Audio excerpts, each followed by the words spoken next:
Welcome to the Heart Rate Variability Podcast, where we explore the exciting science behind heart rate variability.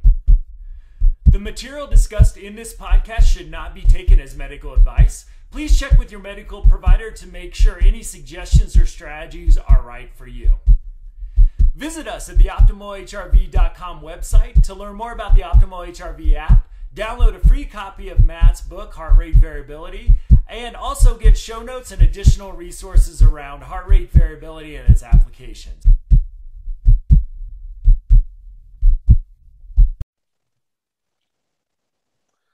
Welcome, everybody, to another edition of the Heart Rate Variability Podcast. Jeff Summers here, along with my distinguished colleagues, Dr. Dave Hopper and Mr. Matt Bennett. Gentlemen, happy St. Patrick's Day. Happy St. Patrick's Day. Indeed. That's right. It's snowing in Denver, 70 degrees 2 days ago, and now we're getting snow. You got to love the middle of March. Yeah, exactly. But at least the St. Patrick's Day parade and festivities were back last week for the first time since the pandemic hit. So I don't know, good thing or bad thing. At least things are starting to feel a little bit more normal. Yes, it's great.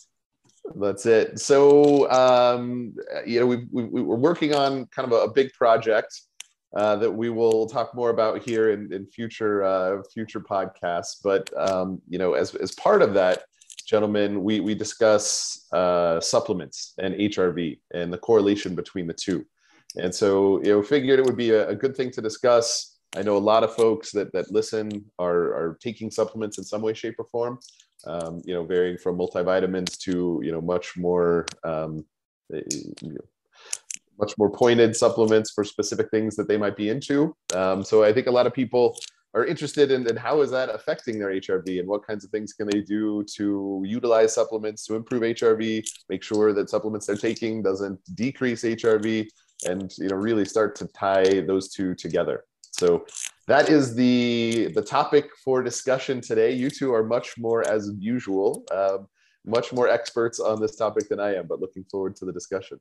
So Matt, awesome. I'll let you jump in to get started. Jeff and I just realized as we were getting this call, this is our 1 year anniversary with Dave as part of our team. All right. I remember being over at your house during March Madness. There was like a double overtime game going on, and I was paying most of the attention to our call with Dave, but I had the March Madness in the background, and it's great, Dave, to call you both a partner in this venture and a friend, and I'm looking forward to meeting you at a conference in person after this year for the first time as well. So I just want to celebrate our sort of 1 year anniversary with Dr. Dave.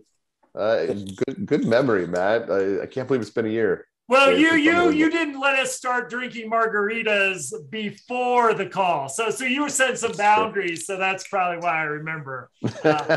Jeff's famous HRV killer margaritas. So that's right. Exactly. That's a global HRV killer indeed. And what a fun and crazy year it has been. We've accomplished quite a bit. So absolutely. Pretty amazing.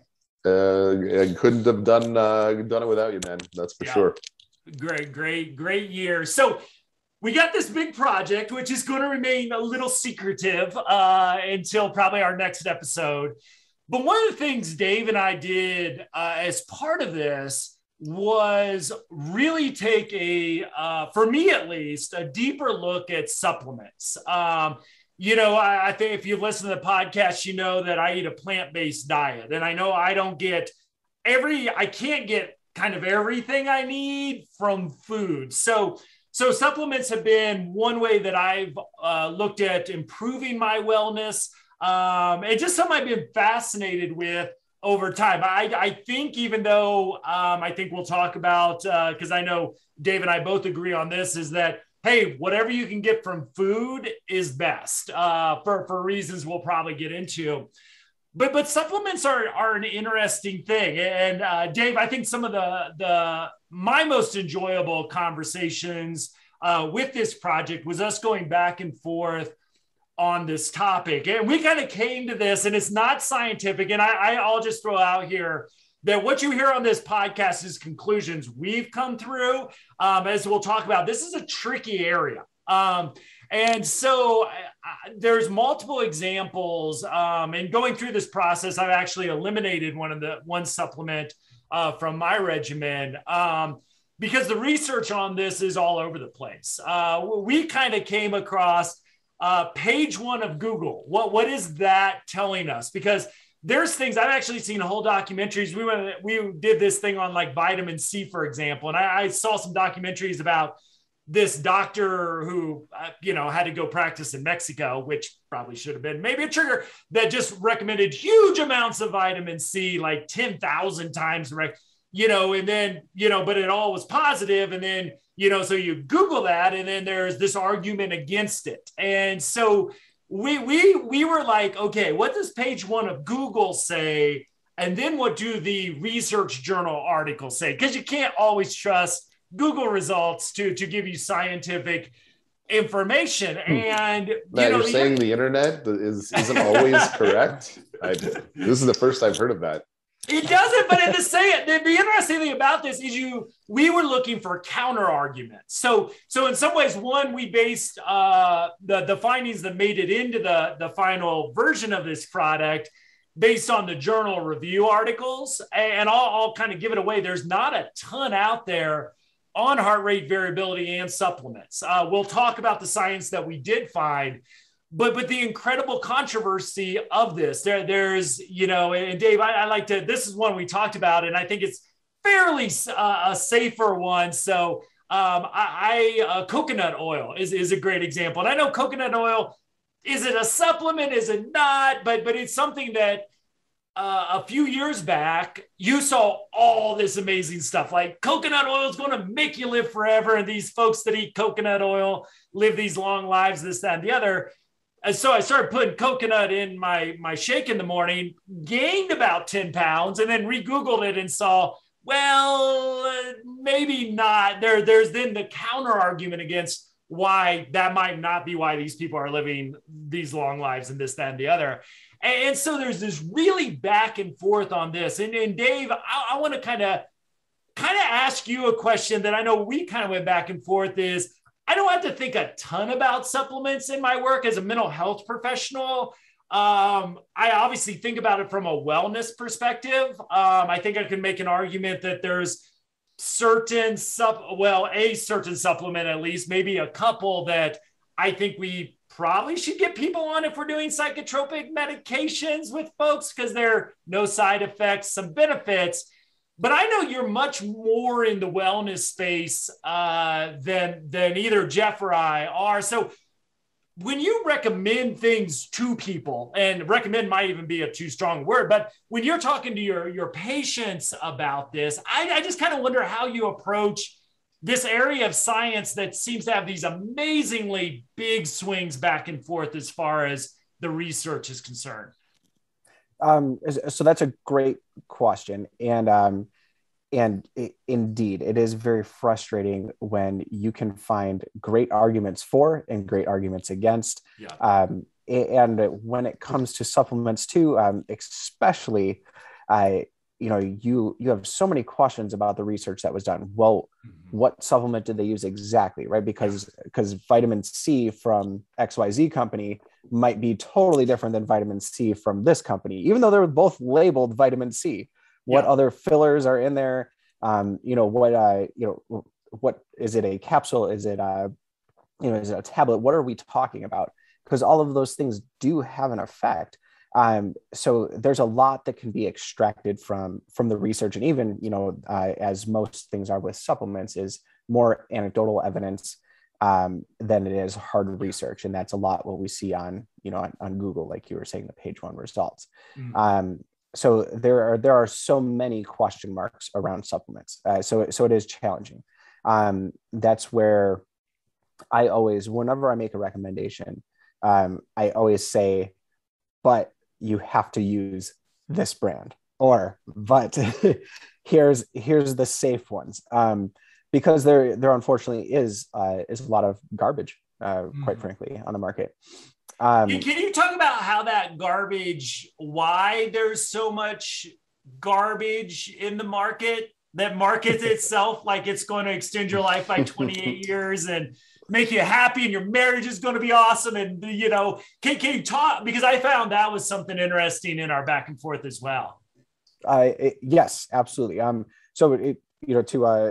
To finish that last, I just want to say, with what I'm finding for patients, we just look at, well, what might be a possible deficiency for them, and how can we supplement that? And as you mentioned, we're always looking for a natural food source of whatever it may be first, because that's going to be most absorbable, most available to your body. Then we can look at supplements. That's always the approach, in whatever way that we can. And yourself being plant-based, as you have to get quite creative with supplements to make everything work. Yeah. So about the quality of supplements, that is an issue of our government. I don't know. I think that's good. Yeah. So it is the FDA, the Food and Drug Administration, will not approve anything in the supplement space, and it's the reasons being said are various. One, you can look at it as, oh my gosh, there's just way too many of these things coming out every day, and then another is that they also claim that no natural product is capable of healing any diseases. So we can't, so they're not going to take the time to license anything that we're, that you're going to see on a pill. But if you look at any of your supplements in your cabinet, they all have that statement on there. None of these statements have been approved by the FDA. And that also means that there's no regulation by the FDA. So that means that, and there is, Jeff, Matt, if you guys wanted, you could start a supplement company today. You could find a compounding place that would have, if you wanted to make, Matt's magic mixture. Be careful, Dave. Be careful. It doesn't take much for me to start a new business, my friend. That's right. But you could call up one of these compounding places, and they will literally mix together exactly what you tell them, and put it in a capsule, press it into a tablet, whatever. And now Matt has a supplement out on the market. It's it's kind of crazy how easy it is.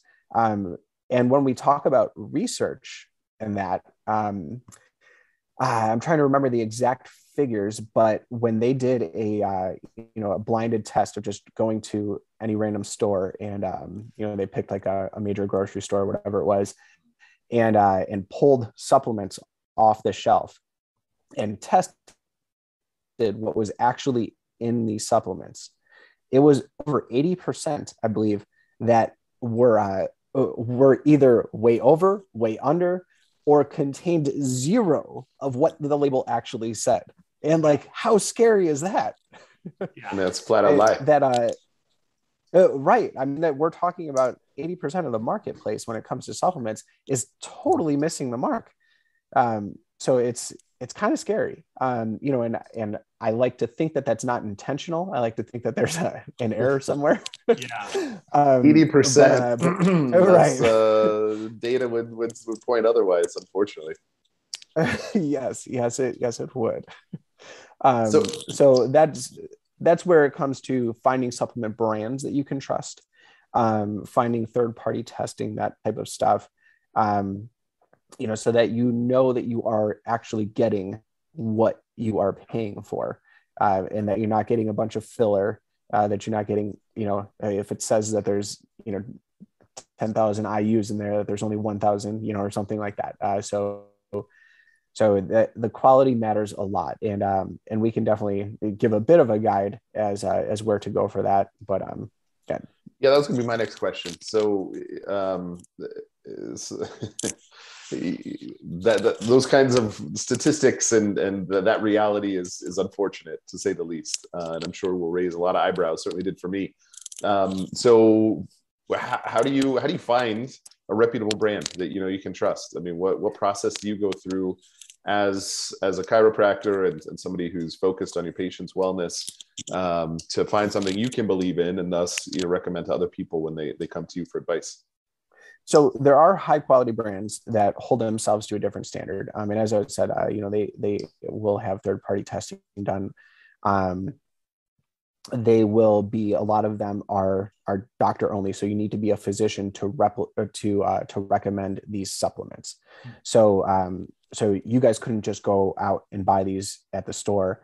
Unfortunately, there are some brands like that where physicians have kind of found a roundabout to sell them on Amazon, and it's always well, it's technically illegal, but it's making the company a lot of money. So, but there are a lot of brands like that are physician only. And those are going to be your highest quality brands. So first and foremost, if I could say one thing, it's do not buy a supplement off the shelf at your local grocery store. Do not buy a supplement, even from some of these specialty supplement stores aren't so great. If you go to your physician, and especially when we're talking about that, like a naturopathic doctor is going to have some of the highest quality stuff. A chiropractor is going to have very high quality supplements that they've done the hard work for. They've done all the vetting.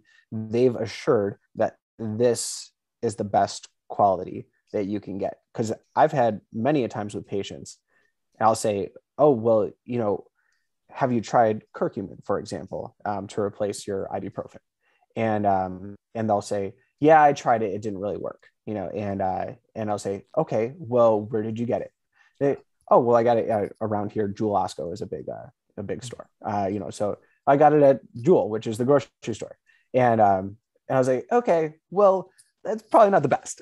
So why don't you try mine? Try this. Exactly.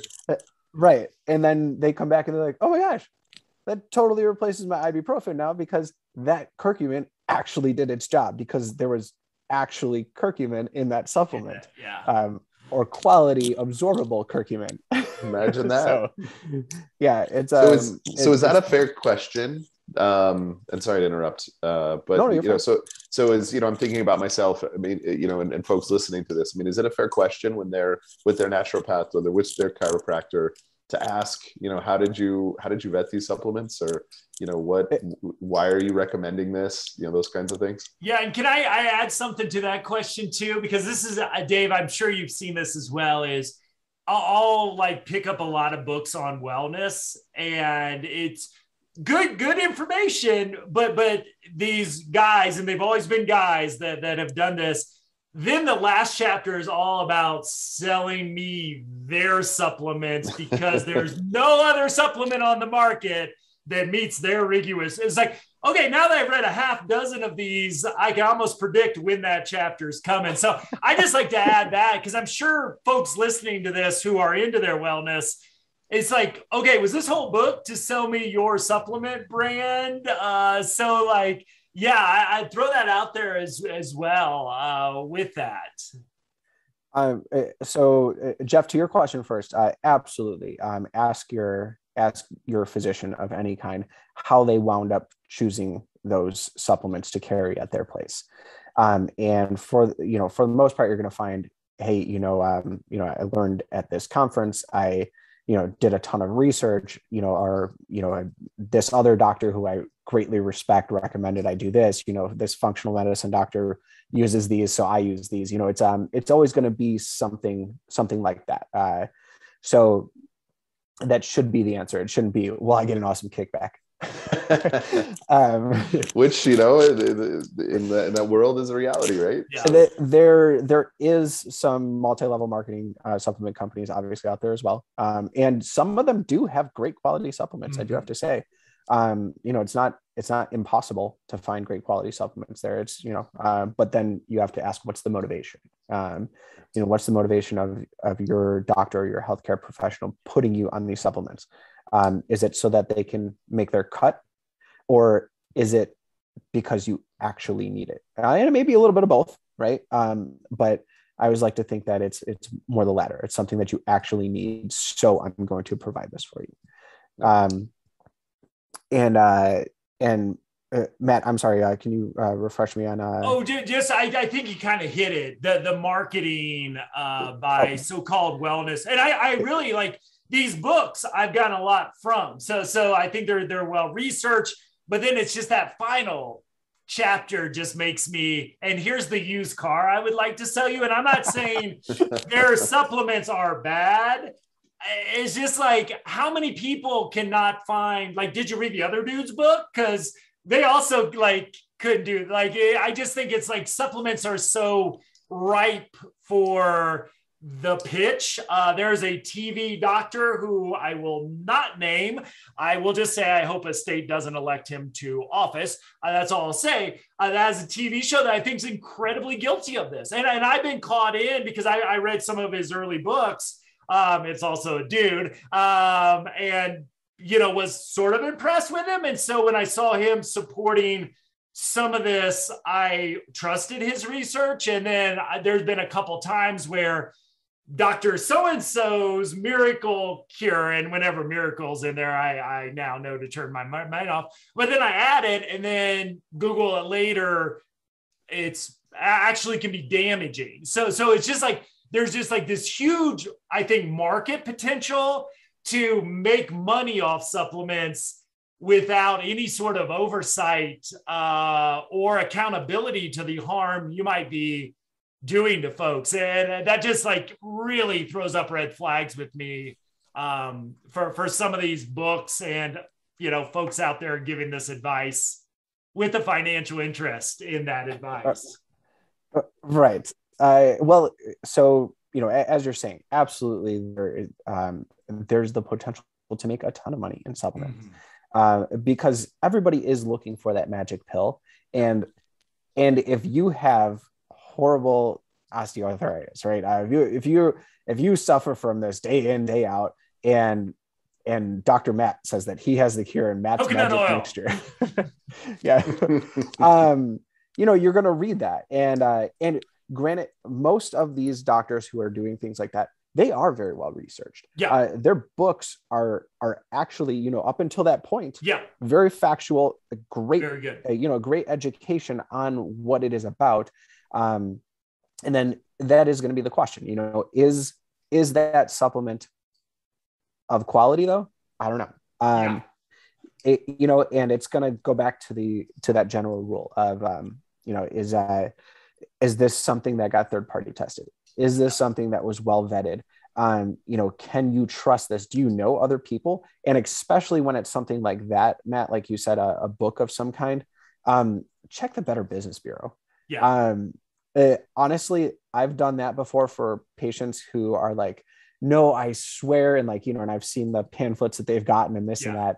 And then you go on and check the Better Business Bureau and they got all sorts of complaints. And you're like, maybe not. maybe not a supplement that we want to stick with. So, you know, it's always just vet it in whatever ways that you can. And as well, another big thing that we should touch on with supplements and everything for that matter is the placebo effect. Because like you said, you know, you could have somebody taking a supplement from Dr. XYZ. You could have somebody taking the supplement off the shelf at a grocery store that contains zero of what is in it. And they're doing awesome. Yeah. And oh my gosh, I feel better than I've ever felt in my life. You know, I feel like I'm 18 again. And it has nothing of quality in there. Right. That's totally possible too, because the placebo effect is the most reliable effect that we have. Yeah. That's Mind true. over Not matter, only for what's that? Mind over matter. Absolutely. No, it is 100% the truth, because when you're taking something and you want that to work, it's going to. And even when you talk about pharmaceuticals, which actual drugs here, still the placebo effect beats those every single time.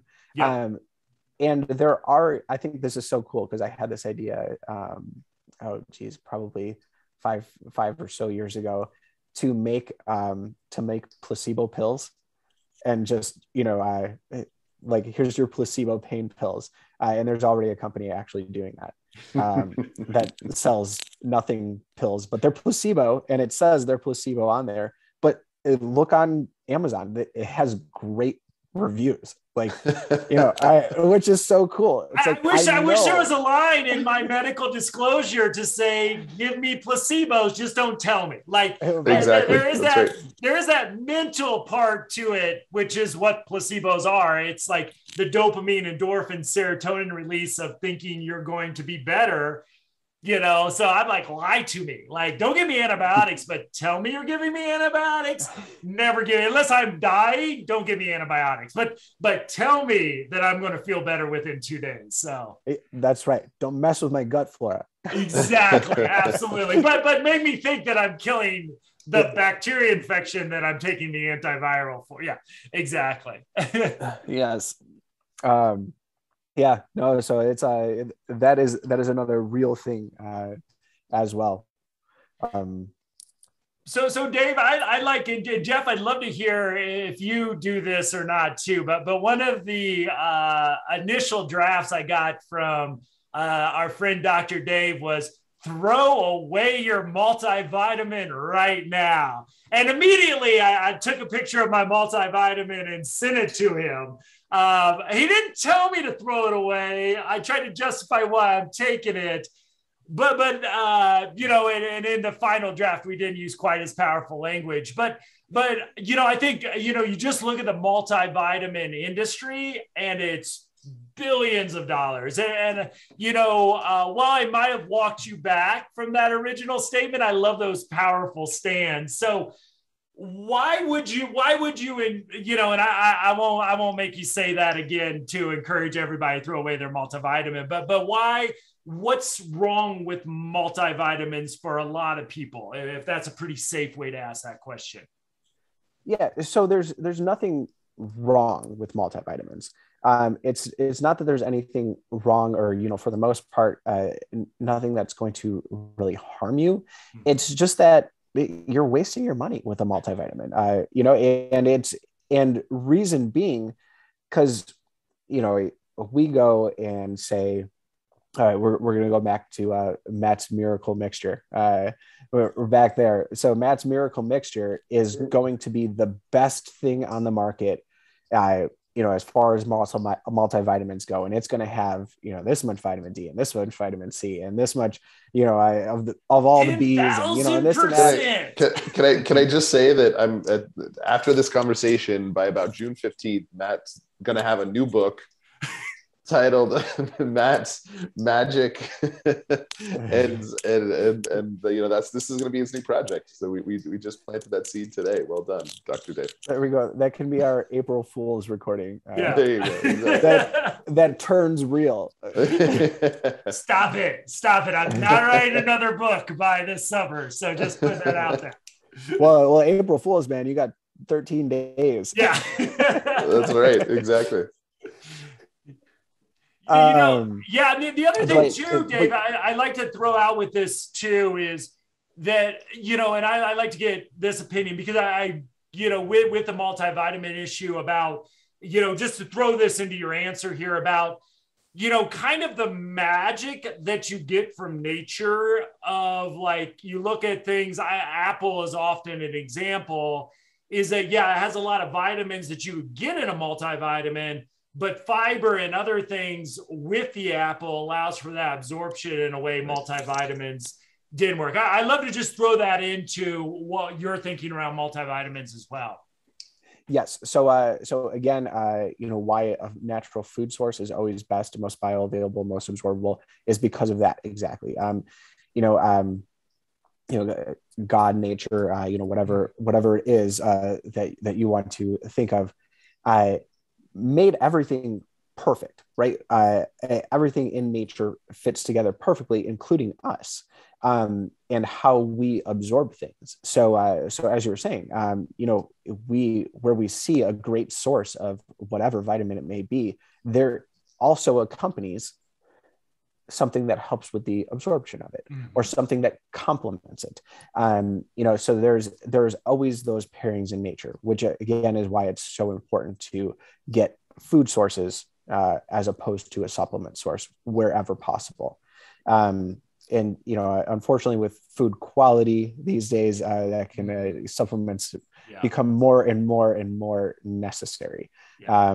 But as they say, vote with your dollars, right? Always buy organic, always buy small. That's those things help so much. But with the multivitamin, what we have is they're taking their best guess, and we like to think it's the best educated guess of what most people are going to be deficient in, or what is going to help most people in the best way. So they toss all these things together and then they put it out there. So, is it going to hurt me to take in more B vitamins, to take in more, C, zinc, whatever they toss together in this multivitamin? Probably not. Is there potential that, whatever other fillers are in there, whatever the casing for the capsule is, that's probably not the best thing for me? That's probably not too. And what are the chances that multivitamin is absorbable and doesn't wind up in my septic tank? That's also talk to guys who pump septic tanks, talk to guys who own porta potty businesses. And they'll tell you they find so much of that, which is pretty crazy too. But anyway, what I'm getting at is that they don't know you well enough to prescribe you supplements, right? Mm-hmm. So if we go back to the drawing board with this and we say, all right, well, Matt's dealing with some inflammation. Okay, well, let's get him some fish oils. Okay, Matt's getting into a time of season where illness is a potential. Okay, well, let's up his vitamin D. Let's look at some vitamin C for this guy. To just toss it all in there randomly doesn't always make the most sense. So I like to pepper in things where they're needed, as they're needed. And then there is now even, this is something within the last, 6 months, year, this awesome company that does, they'll test your poop for you. And they now will make you a custom multivitamin exactly what you need. And I actually was just becoming more and more familiar with this over the last several weeks. Otherwise, I would have loved to have included that with the project that we were just working on. Because how awesome is that? Now you have the ability. Now we've come this far that we have the ability to actually test exactly what you need and then give that to you. That's worth every penny. So. That's why I'm not a huge fan of multivitamins, and I'm much bigger fan of just giving you exactly what you need. So that makes total sense, and I think that's a good transition. There's sort of 3 little letters that are core to what we do that we haven't mentioned in the 30 minutes or so that we've been talking about supplements, and that's HRV. I think a good segue based on what you just talked about in terms of being very specific and diagnostic for individuals and what they need based on that analysis. But, talk about what you've seen with patients, Dr. Dave, and their use of supplements and how it's impacted their HRV. Maybe you guys can give personal stories as well. When you've adopted supplements, when you've identified deficiencies, how has that impacted the nervous system for yourself, your patients, whoever? So I did a recording with one of my patients. And if you guys track back, I'm not sure exactly what episode number that was, but I did a recording with one of my patients and her awesome results of testing supplements and all of that. So you guys, those of you listening can absolutely track back for that. I don't know the title off the top of my head, but maybe it's something we could toss in the notes for the show. Yeah. But in her case, I'll use it. It's top of mind here. She was testing her supplements to see how they affected her HRV, and she was doing an amazing job of this. She would isolate the supplements and watch her HRV change as she added supplements, and that's exactly how you can go about this process. And you can also do it with heart rate as well. And you can combine the two, heart rate and heart rate variability, where you can do the long-term, looking at those long-term trends where you're seeing, is this affecting my HRV in a positive way, over the course of weeks? And then you can also do the short-term trends, looking at, okay, I consumed this. And you can also test foods this way too. I consumed this. What's happening to my heart rate 30 minutes later? What's happening to my HRV 30 minutes later? 60 minutes, 90 minutes. So how is that affecting me? Are those trends going up, going down? That's another way that you can also, dig into, is this a good thing for me to take? Yeah.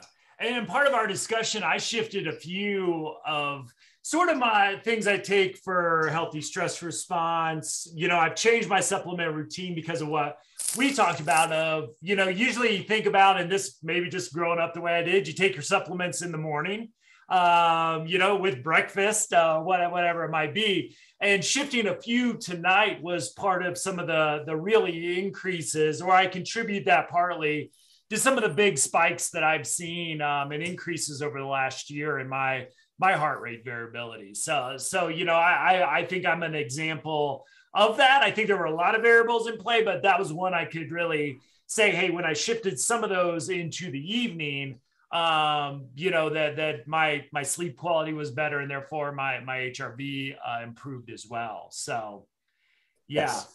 The other thing I thought was interesting in our conclusion, to kind of sum up what we found with this page 1 controversy, and then what the journal articles say, is that if you're running a deficit on nutrients, that is going to be negatively impacting your heart rate variability. So I found, and Dave, I know you researched very little, very, very little, disappointingly, on how supplements improved heart rate variability. But I think the audience needs to know that if you're deficient, and as I wanted to have this as the second part of our conversation, because a multivitamin probably doesn't address this, like Dr. Dave was telling us. But if you're deficient in the B vitamins or vitamin D, vitamin C, and some other ones as well, that's what we'll see a drop in heart rate variability. Whereas when we address that deficit, we don't necessarily start to outperform population norms. We get back into kind of that one standard deviation place, which I found was interesting, because I wanted to know the ones that I was taking specifically for things I thought would impact my heart rate variability would be kind of shown to help. And there wasn't that science out there. Doesn't mean it won't be out there. If you listen to this a year from now, there may be new studies out there because they come out every day, but it was really interesting how little there was on it, with the one exception, which I've been a fan of this for years now, of DHA. That's the one. Fish oil, though, for me, thankfully, there's a vegan version of it that everything I've seen is just as effective. Was the one peer-reviewed journal that we saw improve heart rate variability. Not the miracle pill by any extent, but something that, and I've heard this back and forth, DHA, especially for a vegan, not going to get enough of it because I can't eat fatty fish. So that was the one thing we did see, which if you think about something that helped your brain function and your stress response function well, it does make sense. But I just thought it was interesting. I thought we'd write almost a whole chapter on this, Dr. Dave, of this project that goes unnamed. But it was a paragraph. It came down to us saying, okay, if you're deficient, address the deficiencies. And, you can run the N of 1 studies of what works for you. But overall, there was basically an article out there on it. Yeah, no, it is. It is disappointing when you look at the actual research and can find so little. But, that's again, an unfortunate thing that when it comes to funding for research projects, they are quite expensive. And there's a clear winner in who has the money for funding. So, and it's not supplement companies. Yeah. So, well, it's kind of fascinating, right? I thought, drug companies have a big motivation to fund studies that show their drugs work. Supplement companies, not so much. So almost don't need it too, right?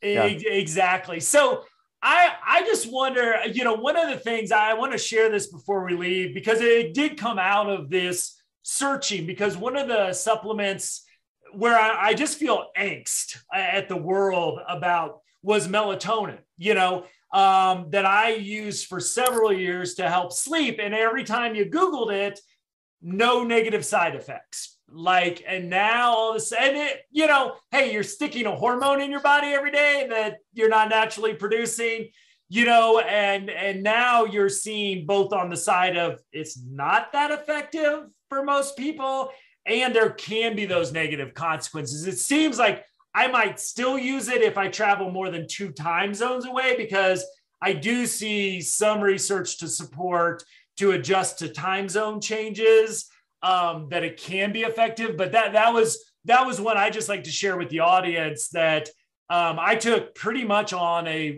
regular basis. I've replaced that per our conversations, though we didn't necessarily see it with heart rate variability, but other research you showed me on magnesium. So I flipped that out with something that, you suggested, Dave, with our conversation, that I'm probably deficient in due to my eating. And, I found really helps promote healthy sleep. And also as a bonus helps me after a hard day of snowboarding to not feel as 47-year-old-ish as I am from after that day. So I just kind of wonder if you've had any of those moments. I know you've thought about this a lot more over the years than I have.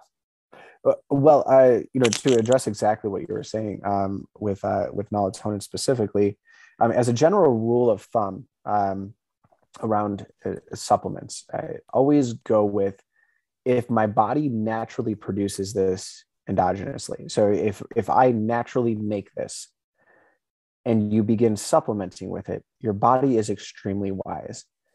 And it's going to say, hey, I'm getting this from somewhere else. Yeah. Why am I wasting all this energy producing this? And then that's where you can start to see, an actual decrease in your own natural production in some cases. So that's, in those cases, always go with the doctor's guidance, and never supplement something like that on your own. Just start taking melatonin because I can't sleep. And there are so many people out there who do exactly that. But yeah, that's one of those, always consult your doctor. And yeah, in the case of, jet lag, absolutely. Melatonin is very effective for things like that. But in a case of taking it, for weeks on end, for months, years on end, it's not doing you any favors. And I think I know we need to wrap up here, but I think those words of check with your medical provider. Exactly. That's the way to wrap up. Really resonate. And I'm not sure if my medical provider knew more about melatonin, because I researched it really well and there wasn't there was no side effects for a long time, but we just didn't know. And, I don't know if my medical provider would have alerted me to that, but to hear what you said probably would have got me thinking that I probably shouldn't be taking this with this. So I think those are, I think, my end results of this is talk to somebody who knows you and whose job is to know this stuff, more than at least a therapist does. I'll throw that out there. So. Can't wrap it up any better than that. Appreciate the time today, gents. Definitely learned a lot. I'm sure a lot of the folks that are listening in will as well. Looking forward to seeing you both at the AAPB show next week. For those listening that might be attending, we'll be there in the exhibition hall. Please come say hello, introduce yourself. We always love meeting listeners of the podcast, and I'm sure we'll get a podcast or two in while we're there. So looking forward to that. And as always, appreciate everybody's interest and spending their time with us today. Thanks, everybody. Take care. Thank you.